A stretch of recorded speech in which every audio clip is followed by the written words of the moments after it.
Hello everyone, it's Mozart here. Bitcoin is recovering as expected. Well, I laid out the whole situation yesterday, that most likely will hold this block that I drew, and today I wrote in the Telegram channel. Overall, all the signals I provide, how I trade, are only in the Telegram channel. I just duplicate this in the YouTube videos and carry the trade through to the end. So if you don't want to miss my entry points, subscribe to the Telegram channel, link is below in the description. But this video will not be about the technical aspects of Bitcoin, which we covered in quite detail yesterday. This video will discuss a more medium-term outlook, which I think is important for all of us. Well, I primarily do it for myself. By the way, I find it interesting to make these videos because it allows me to articulate everything I see, and it sticks better in my mind. So it's very beneficial for me as well. So, what's happening right now? Let's take a look at the blockchain and see if there's any point in expecting further upward movement or if we're close to a turning point, whether it's a prolonged sideways trend or an outright trend reversal. Again, considering the current realities, they are changing extremely quickly right now. Even in the blockchain. Let's start with this. Of course, I will focus primarily on long-term holders, as they are always the main catalyst for both the beginning of a bull market and its conclusion. The actions of short-term holders are almost inversely proportional to those of long-term holders. First, how much Bitcoin long-term holders spend, in this case specifically analyzing Bitcoin, depending on the total number of coins they currently hold, which they have purchased. So here the analysis is daily, and at the moment, well, the peak was on the 22nd of November, and it was nearly 0.3%, 0.286% to be precise.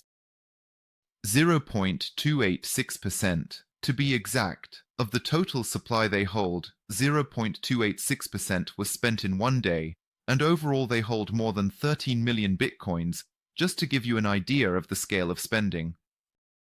This is a high value, so if we look right from the start of the year, the March peak was around 0.0002, which is less than the current figure.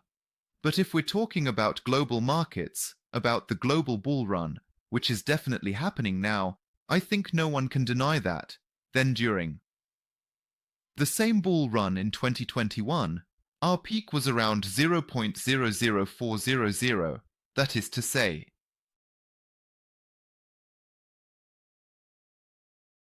significantly higher than now, and even during the rebound in 2019, the peak was higher than it is now. And if we dig deeper and look at the bull run of 2016 to 2017, the peaks were quite high. There, it was already approaching levels of 0.00045, which is higher than the peaks of 2021. So in the short-term scale, yes, this is indeed high pressure on the market, and I showed you this in previous metrics, in past videos, but for now, it doesn't compare to the peaks of previous cycles. Moreover, if we look at how the global trend is actually unfolding, this metric shows a bearish divergence before the reversal. That is, we see the first peak, the second peak, the third peak, each one lower than the previous. This is the past cycle, just like the one before it. First, second, third, while the price makes a new impulse each time. Each time we create a new impulse. In both cases, both previous cycles reversed through triple divergence. Right now, we see one peak without an update. It was compared alongside the historical maximum with the ATH. And at the very least, it needs to be updated. By how much is another question, but it must be updated to draw any semblance of divergence here. Until that happens, I believe it's not just early, but foolish to talk about a global reversal into a bear market. Next, this is the so-called long-term liveliness. What is it? We take everything, absolutely everything, and more. Well, It's the same as in the first indicator. We take all the coins that are currently held by long-term holders. And let me remind you that long-term holders are those who keep their bitcoins in wallets for more than 155 days. We take all these coins and look at how the volume of these coins changes, regardless of whether it's in profit or loss. The main thing is that it has changed over the last 30 days. But unlike the first indicator, here we take into account the so-called weight of these coins, that is, CDD or coin days destroyed. And the weight of one Bitcoin is higher the longer it has been sitting in that wallet. So, conditionally, if a Bitcoin has been in a wallet for a year, it counts as one Bitcoin. Its weight will be less than that of a Bitcoin that has been in a wallet for 3 years. This is considered because long-term holders generally have a better understanding of the market and tend to exit more effectively, often hitting historical highs, the so-called macro tops, just before a global reversal. So, what's happening with us right now? We saw a significant amount of spending in March. Furthermore, everything that was here can be crossed out because there was the Mt. Gox distribution. Its bitcoins were bought back when they were still in the 3-digit range. They sat in the wallet for 10 years, so they have a very high weight, and they were distributed across various exchanges as compensation for the victims. This does not participate in the market. It was not the activity of investors who were actually buying it recently. We can cross this out. And right now, at this moment, this activity hasn't even reached the March peaks. And if we look at the cycles, in 2021, by the way, there was also a reversal through divergence. This activity was, not just twice, but almost 3 times higher than the current one, and in the cycle before last, it was even higher. Well, for obvious reasons, there weren't as many long-term investors then, and not as much time has passed since the beginning of Bitcoin's overall existence, as it has now. That was in 2017, and now over 7 years have passed. Yes, it's clear that it will be higher. It's better to compare with 2021. In any case, the activity there was almost 3 times higher than these sales. It doesn't matter, I repeat, whether in this metric it's profit or loss, it was higher. So right now we're moving quite steadily. We haven't even reached the March level, and there hasn't been any divergence, just like with the first indicator. Another sign confirming that this is not a macro top, and we will see prices higher. Victory well, above $100,000. The next indicator reflects, in more detail, the behavior of the first indicator. It is the very weight, that is, the duration of the amount. More precisely, the duration of Bitcoin that has been held in a particular wallet. Here we can take a look at this. Let me remove the price. It's getting in the way, specifically breaking it down by the holding time of this Bitcoin. So, look here, cumulative realized profit. That is, cumulatively realized profit. I've broken it down into different time cohorts for you. So, look, at the moment we see that the main profit is being realized by those who bought Bitcoin and have retained it for 6 to 12 months, that is, up to a year. They have realized the most profit. This is specifically regarding realized profit now. Realized profit at $12.5 billion. And the next cohort is 1.2 years with $7.2 billion, and then we continue, accordingly, with the following cohorts. So, the main selling pressure at the moment comes from what's called LTH-, which refers to the nearest long-term holders. These are essentially investors from one cycle who have waited for this wave of growth, the so-called Trump wave, and are now cashing in, essentially. So, these are the stables they received. Tether, for example. Yes, they don't necessarily withdraw them from exchanges. Everything is leaving the market forever. No, most of them are swapping this Tether into the same Ethereum and altcoins, realizing that it's now easier to pump them than Bitcoin at its levels. There you go. The same thing, if we look at it overall, happened in 2021. And 2017, I won't show it, but generally similar metrics. When the situation becomes more dangerous, it will happen when at least the cohort of 1 to 2 years exceeds the spending of the cohort of 6 months to 12 months. That is, when more experienced, older holders start to dominate in spending, who are not satisfied with just one impulse.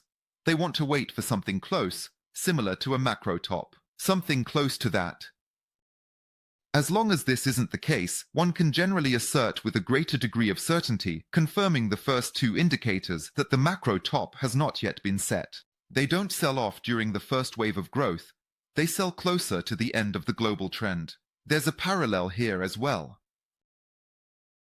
The previous metrics I showed, but just here, with a breakdown of realized profit. That is, how much profit these people made, such as 0.2%, 60 to 100%, and how much profit each of these code holders realized. Moving on. Now this is indeed the realized profit with a 7-day moving average. This is also specifically for long-term holders. I'm not considering short-term holders here. Yes, we are at historical highs, so there's really nothing more to say. Never in history, this is broken down, I repeat, daily with a 7-day average. $2 billion is currently being realized on average per day by long-term holders. That's a lot, but first of all, it has never happened before. Bitcoin has never reached a price of $100,000. It's just clear. Now Bitcoin is more expensive, more profit, and there is no divergence. Not a single one. Not a single one. We're moving steadily. We're moving steadily. A reversal, as a rule, also occurs here according to this indicator through divergence. Please refer to the previous cycle. The first wave of profit-taking, the second wave of profit-taking, and then, as if, the third wave of profit-taking, they are going down. Each new peak is lower than the previous one, while the price is going up. Each new peak is higher than the previous one. Probably the only exception was the year 2017, when we, having realized a record profit at that time, with Bitcoin priced at $16,000, 17, turned down. In other cycles, this occurred through divergences. So yes, a lot of profit has been realized, and indeed after such a massive profit-taking, we might enter a local sideways movement to digest this selling pressure, so that the price can find the so-called zone of interest, after which it can continue this upward movement. In other words, this needs to be digested. It's a lot. I showed you in the previous video that long-term holders have already sold nearly 500,000 bitcoins into the market. The ETF only bought 130,000 of that 500,000. There is a mismatch happening right now. Demand is not fully absorbing supply, but this is short-term, not global. This happens often. The market needs to find equilibrium. Moving on. However, if we look at this metric, it comes from the previous one. The ratio of realized profit over the same 7 days divided by realized loss. Looking at it globally, we can see 3 cycles, the current one and those from 2021 and 2017. As soon as we exceed the mark of approximately about $100 million in daily profit-taking by long-term holders, the price, the overall global trend has a tendency to significantly linger in this zone for a while, generally in the market. In March, we exceeded the $100 million mark, but there was a false breakout, you could say, a false attempt to stay there, for various reasons. Now we've returned there again, and if we've returned there again, the likelihood of staying is high. And yes, it's not just holding here for no reason, not without corrections, of course. Excessively high profits also cool off and get sold off, but it holds for a while. And in 2017, from February to November, that is, almost a year, we stayed in this zone. In 2021, it was from December 2022. April-May 2021. So we held there for 4 to 5 months, and now we've just arrived in this zone, above $100 million in daily profit.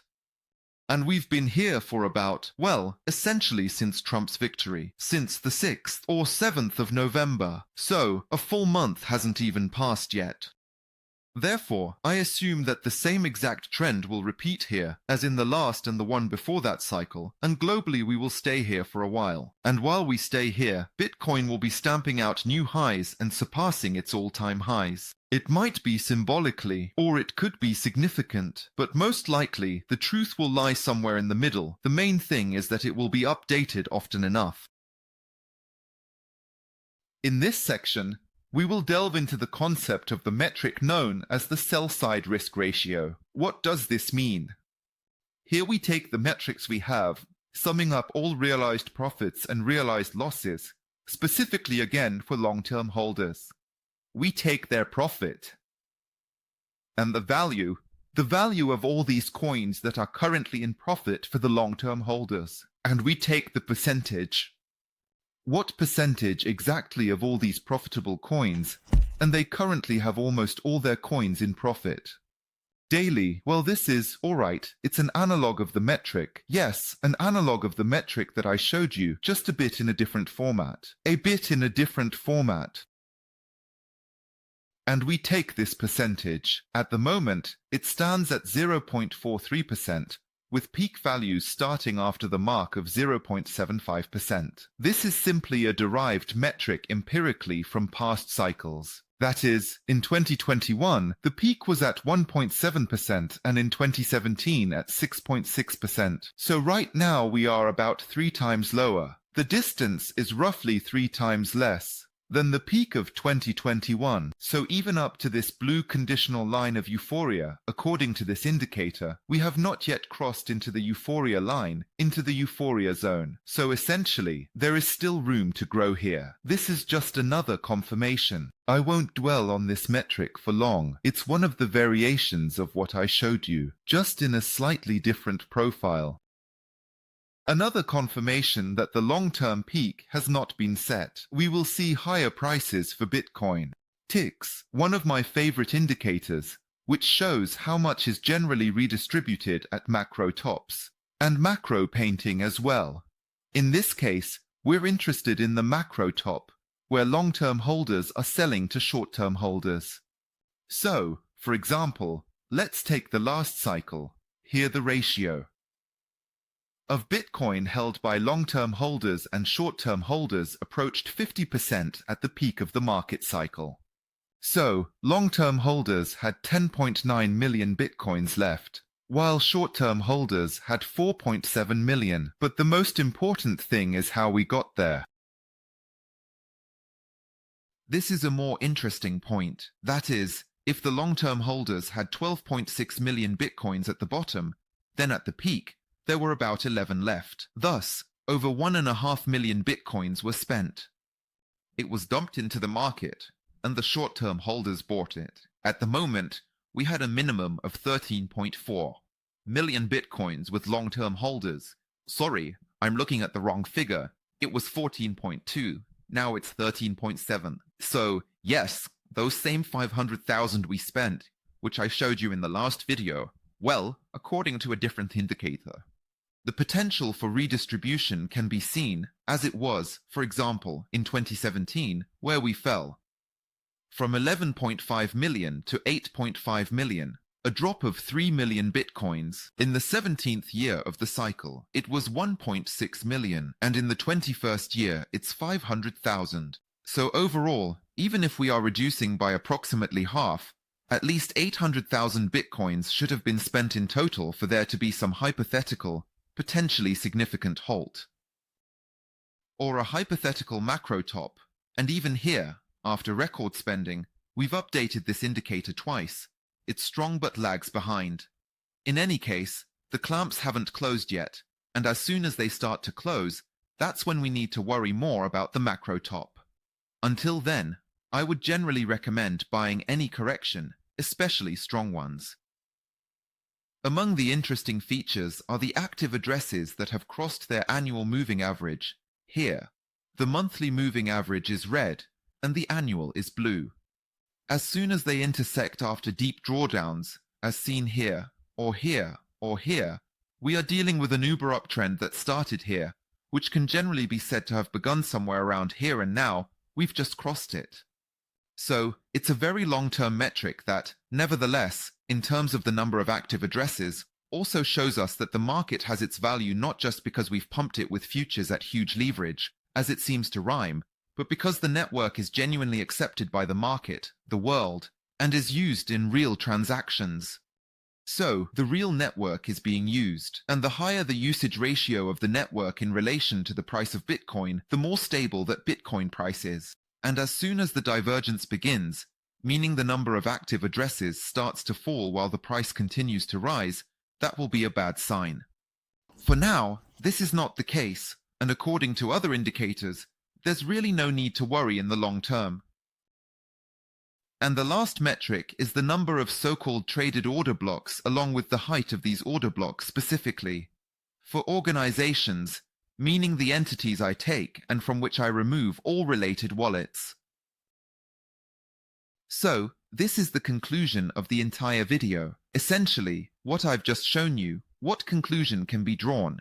The fact is that short-term profits are being realized, indeed a great deal of profits are being realized, and in the short term, this may cause a halt in the trend so that the market can digest, at least with some time buffer, what has already been sold by long-term holders. A divergence is forming, indeed a significant one. Where could there be? Where could the zones be? So to digest this, there are so-called spikes on this chart, meaning there are gaps. The nearest gap is right here, and here. Now we've returned to the mark of $96,000 and are closing. The first gap above, which hasn't really been traded much. We're closing it now, but in principle, after its closure and some consolidation, I must warn you, there's an increased likelihood, not necessarily to close this gap, but at least to test it, at least its edge from the top, in this case. So this will be a zone of interest. I think this gap has huge support, and if the Bitcoin price enters it, we will catch up with this discrepancy between supply and demand, and there, what was once sacred in the market will be bought back again. The market will enter balance, and will head to new heights. Therefore, it's important to keep an eye on the start of this gap, which is around the $88,000 mark. So, if Bitcoin comes down to that $88,000 and below, those will be the perfect entry points for a long position. You really couldn't ask for better. I doubt that this entire gap will be closed, as it closes at the $77,000 mark. I won't claim it won't happen at $77,000 or $73,000. In the market, anything can happen, but there's a very small probability, considering the current factors, and also ham with Israel. It seems we've come to an agreement. This was one of the reasons for the drop in April, if you remember. Basically, I lean towards the opinion that we'll return to test this gap now, or first update the peak at $99,000, break through the $100,000 mark, and then come back to $88,000. But in any case, we will return to this gap. It needs to be tested. We need to confirm that this is a genuine breakout. To gather liquidity, meaning to buy more Bitcoin, eliminate this mismatched supply and demand, and then move higher. How we get there, I can't say. Right now, without updating the recent high there, or if we do update it with a push to 100,000, there will likely be a strong correction of about 15% down to here, but we will probably get here, considering the current realities. However, globally, we are still far from the peak. Moreover, regarding the timing, what I wrote to you on Telegram, showing the seasonality of crypto growth in election years, and here we also have Trump, who wants to create a Bitcoin reserve of 1 million coins. And according to all long-term indicators, where there are currently no discrepancies, we are just entering the euphoria zone, which lasts for some time in any cycle. And this period is always more than 1 month. This is regarding the long-term peak. We are still far from it. However, we need to be prepared for a correction.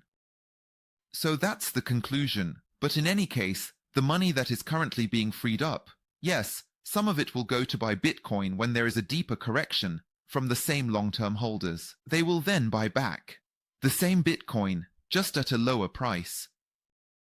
But also, a large part will go into altcoins because it's easier to move them, and in terms of liquidity spiral, you can make a profit much faster now than even buying Bitcoin at 88 and selling it at 108, for example. The profit isn't as significant as what can be made even with Ethereum. It was a long video, but interesting, and I hope the conclusions are clear and useful to you. If you don't mind such long videos periodically with reviews of important blockchain metrics, which we will use together to reach the potential peak and try to catch this macro peak, exiting the market before the global trend reverses into a bear market, Please write something in the comments so I know you're not just recording videos, you're actually watching them. To actually watch them, there's no point in skipping through these videos. You need to watch them from start to finish, because just looking at the conclusions won't give you anything. You will only grasp a tiny bit of the entire iceberg, just the tip of it. That's all. Thank you all. This was Mossad, and goodbye.